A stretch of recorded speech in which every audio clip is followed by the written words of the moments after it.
Now that we have the front bodice pattern and the back bodice pattern, we can actually draft our short sleeves. Before we do the sleeve pattern, we might as well check some details.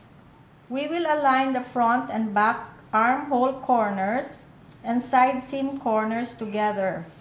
We just want to make sure that the continuing armhole lines are even or well blended. Because for instance, the back armhole is going this way at the end, and this is the side seam of the back bodice, and the front armhole is going this way. You can see that here there's some kind of unevenness. You'll just have to redraw or reshape this way and recut this area. The same holds true for the shoulder seam. First of all, we have to make sure that this is aligned here. You can see that it is aligned. If for some reason one is going this way and the other this way, we will just have to align this, even the neckline. In case it's not even, one is jutting out, just have to reshape it so that you get an even line. So every time you do a pattern, just make sure that the seams of the neckline, shoulder, and armhole are evenly joined or are well blended. Sorry, we missed showing the procedure in lesson number 2. Well, for lesson number 2, it is best to check the seams of the neckline, shoulder, and armhole before drafting the facing.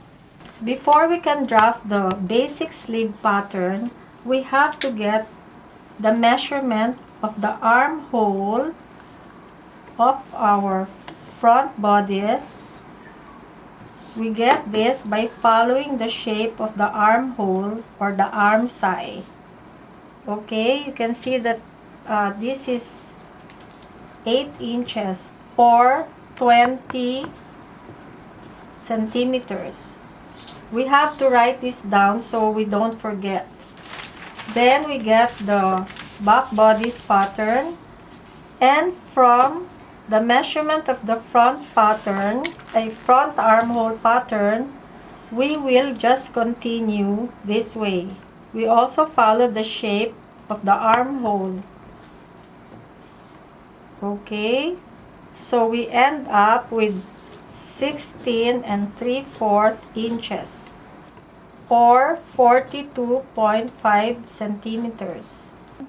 Remember that the total measurement of the front and back armhole is 16 3/4 inches or 42.5 centimeters. And the standard length of a short sleeve for a medium figure is 7.5 inches or 19 centimeters. And the fullest arm circumference or the width of the hem of the sleeve is 12 inches. That is the standard, or 30.5 centimeters. We write all this down so that when we are drafting the sleeve pattern, we already have the information on our pattern paper. Okay, now we will get the center line of our short sleeve pattern. We just square this. Then, we will square our guideline this way. We will just follow this line on the other side. We will mark this intersection, point A. Now to get the height of the cap line, we will get the total armhole measurement, which is 16 3/4 inches or 42.5 centimeters. We will get 1/3 of this. And we do this by just rolling the tape measure into 3 parts.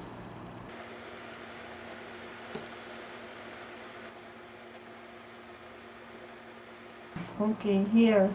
You see that we have 3 parts. So this is, we will just get 1/3 of the total armhole measurement. We will mark this intersection point B. Okay. Then we will square this on both sides of the pattern paper. Okay. Now we will be plotting the cup line. And we will start on the front side of the sleeve. So I will write front here. From point A, we will go out 3/4 of an inch or 2 centimeters. We will mark this point A1. Now we will get the total armhole measurement, which is 16 3/4 or 42.5 centimeters. We will get 1/2 of the measurement by folding the tape measure once. We will lay the tip of the tape measure on point A, and the other end of the tape measure we will lay on the line of point B, this way, and we will mark this. This point will be point B1. Okay, then from point A to point B1, we will draw a straight line. From point A to point B1, we will get 1/3 of this measurement by rolling the tape measure into 3 parts.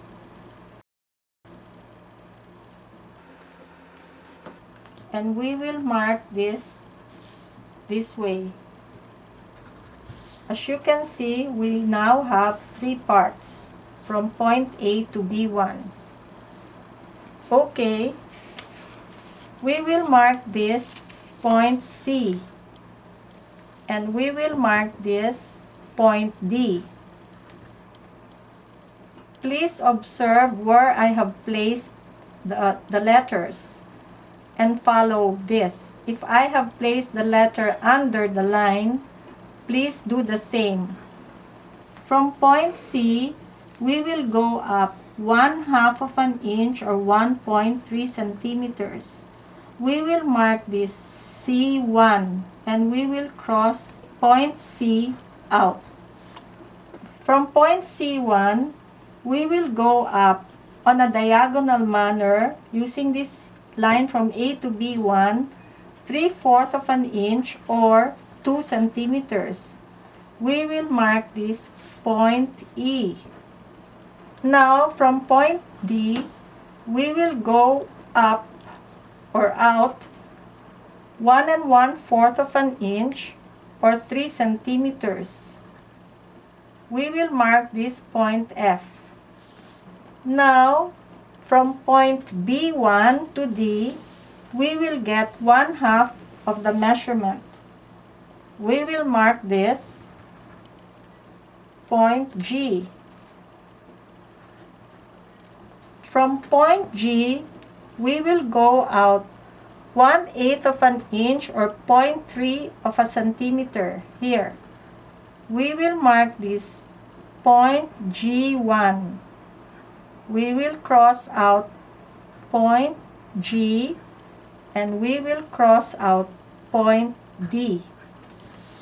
Now from point G1, we will go down 1/2 of an inch on a diagonal manner or 1.3 centimeters. We will mark this point H. Okay? Now that we have all these points, we can connect the points. From point A, with almost a straight line, we will connect to point A1, and with a slightly round curved line, we will connect to point E. Then from point E, with a little rounder curve, we will go down to point F. And from point F, we will go down to point H. Okay, you will see this thick line. So, the better connection is on this line, the upper line. And we will go down to point H. And from point H, we will connect to point B1. From this point, after B1, mark this 1/4 of an inch or 0.6 of a centimeter, because from point H, though we have a slight curved line, we will hit this point. And from this point, the line, the connecting line, will almost be straight to point B1. Okay? So now we have the cap line for the front pattern of the sleeve.